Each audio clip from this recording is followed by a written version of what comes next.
Good morning slash afternoon slash evening, everyone. Let's start with a question. When was the last time you picked up your phone just to check one thing, only to look up an hour later, unsure where the time went? We've all been there. In this digital age, we are drowning in information, but starving for meaning. We convince ourselves we're just checking in, but deep down, we know what's really happening. We're numbing, we're avoiding, we're scrolling ourselves away from the life we should be living. We live in a world where we are more connected than ever, yet somehow we have never felt more alone. Think about it. With just a few taps on a screen, we can check in on friends, family, celebrities, or even complete strangers from across the world. We can like, comment, share, and engage in endless conversations. And social media platforms promise us community, promise us connection, promise us that we are never truly alone. But let's be honest with ourselves. Does it actually make us feel seen? Does it make us feel deeply connected? Or does it just make us feel distracted? We scroll through highlight reels of people's best moments, carefully curated and filtered to perfection. We see smiling faces, vacation photos, new homes, career milestones, engagements and celebrations. And even when we celebrate with them by tapping that little heart icon, there's often a small voice inside whispering, "Why don't I have that? Why am I behind?" That is the illusion of connection. It makes us feel like we are engaging with the world when in reality, we're consuming a version of it that is carefully edited and at times completely detached from reality. We think we are keeping up with our friends, but are we really? When was the last time we had a deep, uninterrupted conversation with someone, face to face, no phones, no distractions? When was the last time we truly listened instead of just waiting for our turn to respond? Social media gives us the illusion that we are part of something, that we belong, but real belonging doesn't come from perfectly crafted captions or a flood of emojis in the comment section. It comes from vulnerability. It comes from showing up as we are, without a filter, without the need to impress. It comes from being fully present in the moment, not just capturing it for others to see. The real danger is that we confuse interaction with intimacy. We confuse validation with real emotional connection. And over time, without realizing it, we trade real relationships for digital ones, exchanging depth for convenience. But here's the truth. Connection isn't about how many people follow you, how many likes you get, or how many messages sit unread in your inbox. Connection is about presence. It's about being fully engaged in the world around you, in the people around you. So let's ask ourselves, are we truly connected or are we just consuming? Are we living in the moment? Or are we just posting about it?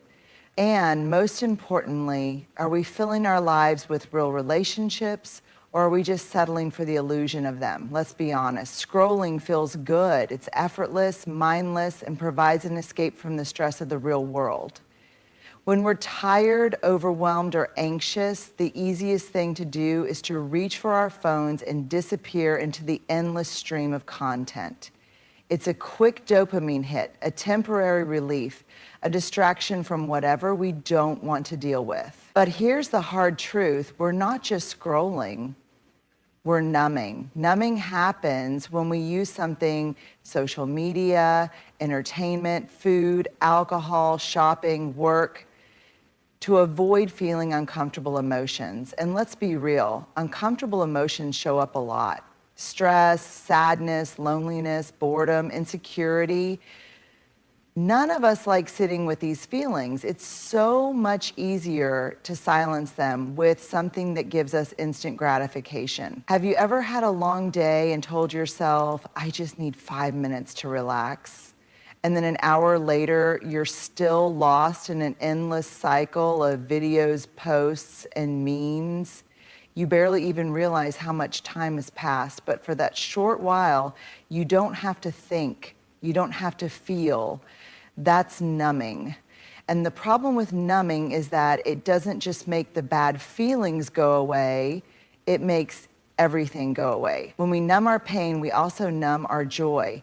When we avoid discomfort, we also avoid growth. The very emotions we try to push away, the fear, the sadness, the uncertainty, are the same ones that help us learn, evolve, and understand what truly matters. Think about it. The happiest, most fulfilling moments of your life didn't come from avoiding feelings, they came from experiencing them fully. The deep love you felt for someone came because you allowed yourself to be vulnerable. The pride you felt in achieving something difficult came because you allowed yourself to struggle. The laughter that made your stomach hurt came because you allowed yourself to be present. But when we scroll, when we check out, when we numb, what are we actually experiencing? A momentary escape?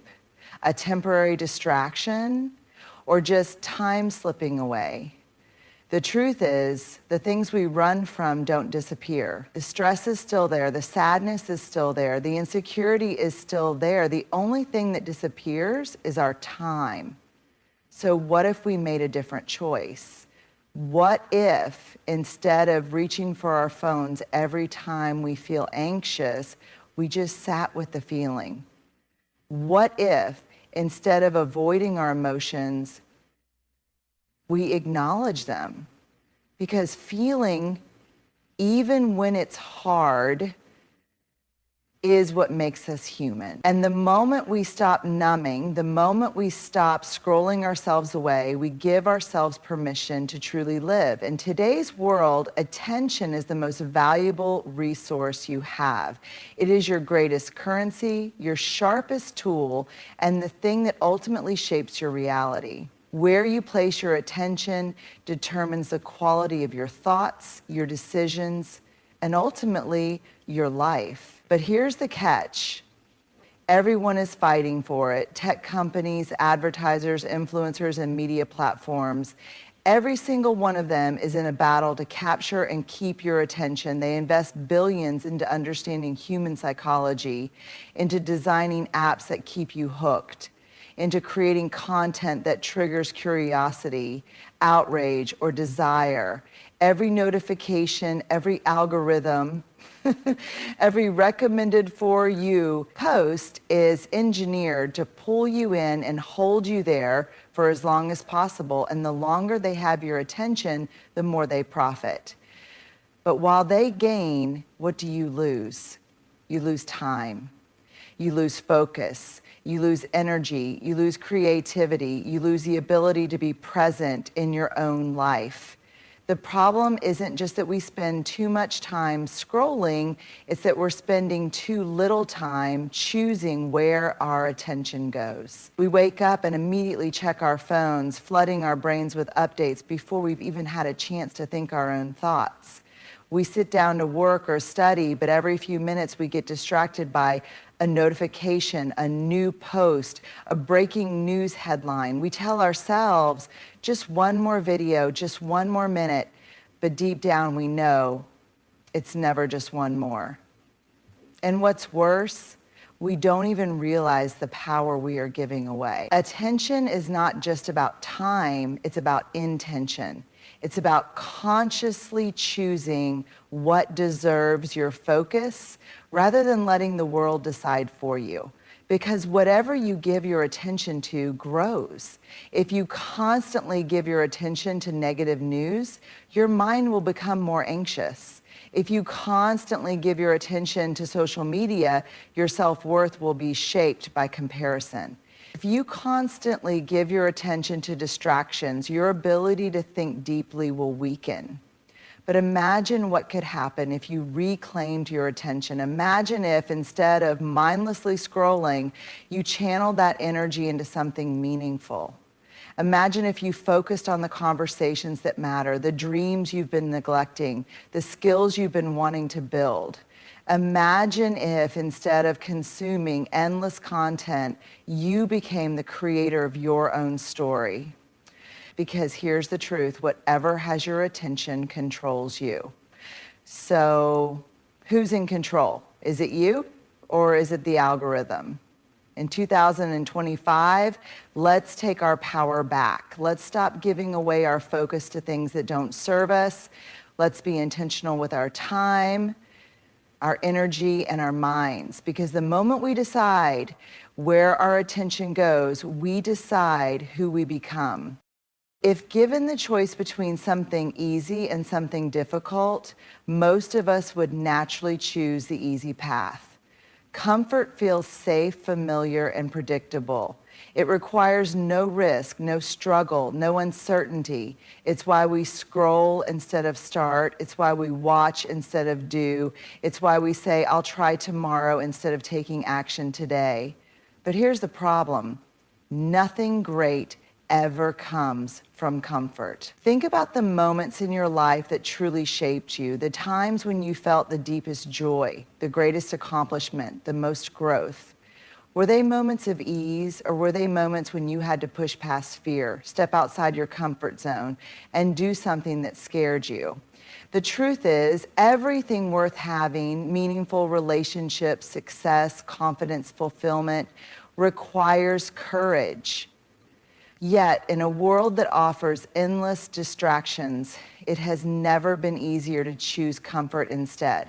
We don't have to face awkward conversations. We can just send a text. We don't have to sit with boredom. We can just open an app. We don't have to confront our insecurities. We can filter, edit, and curate our lives until they look perfect. But every time we choose comfort over courage, we lose something. We lose the chance to grow. We lose the opportunity to connect. We lose the ability to truly know ourselves. Scrolling is one of the biggest traps of comfort. It's a way to escape, to avoid, to numb. It's a way to delay the hard things, the conversation we need to have, the work we need to start, the change we need to make. We tell ourselves we'll only check for a minute, but that minute turns into an hour, and that hour turns into a habit, and habits shape lives. So the question is, are you building a life of courage or a life of comfort? Courage means putting down your phone and being fully present in the moment, even when it feels uncomfortable. Courage means facing your fears instead of numbing them with distractions. Courage means taking action, starting the project, having the difficult conversation, showing up even when you don't feel ready. And here's the thing, courage isn't about being fearless. It's about being afraid and doing it anyway. So in 2025, let's stop choosing the easy way out. Let's stop escaping into our screens and start stepping into our lives. Let's trade endless scrolling for meaningful action. Let's trade passive consumption for active creation, because at the end of the day, comfort will never lead you to the life you truly want, but courage will. Imagine your life as a book, a story that only you can write. Every choice you make, every action you take, every moment you experience, these are the words filling your pages. Now ask yourself, who is holding the pen? For too many of us, we are not the authors of our own stories. Instead, we are passive readers, flipping through pages written by others, consuming their journeys, their victories, their dreams, while our own story sits unwritten. And one of the biggest culprits? Scrolling. Every day we wake up and turn immediately to our screens. We check updates on people's lives, watch their successes, their adventures, their relationships unfold in real time. We get lost in their stories we had no part in creating. We spend hours watching, comparing, and admiring, but by the time we look up, what have we done with our own lives? Have we taken any steps toward our dreams? Have we created something meaningful? Have we deepened our relationships, strengthened our skills, or discovered something new about ourselves? Or have we simply consumed what others have created, leaving our own pages blank? The danger of consuming more than you create. There is nothing wrong with watching, learning, or being inspired by others. But when all we do is consume, we forget that we too are capable of creating. We watch others build businesses instead of starting